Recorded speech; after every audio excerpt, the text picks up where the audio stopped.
Bermuda triangle এমন এক অদ্ভুত জায়গা যাকে বলা হয় শয়তানের ত্রিভুজ।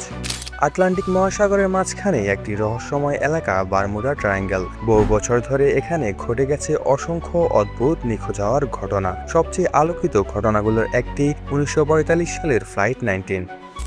5টি নৌবাহিনীর ট্রেনিং বিমান সম্পূর্ণ স্বাভাবিক অবস্থায় ট্রায়াঙ্গেলে প্রবেশ করে। হঠাৎ পাইলটদের কণ্ঠে শোনা যায় বিভ্রান্তি, আমরা দিক হারিয়ে ফেলেছি, কম্পাস কাজ করছে না। এরপর সবকিছু চুপচাপ। 5টি বিমান একসাথে আকাশ থেকে উধাও।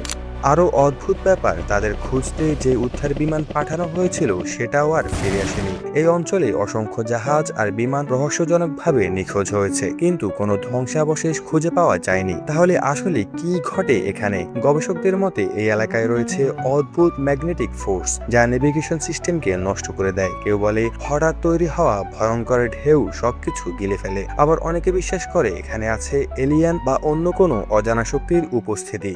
কিন্তু বিজ্ঞানীরা বলেন বেশিরভাগ ঘটনাই হয়তো প্রাকৃতিক কারণ, যেমন আবহাওয়ার পরিবর্তন বা মানবিক ভুল।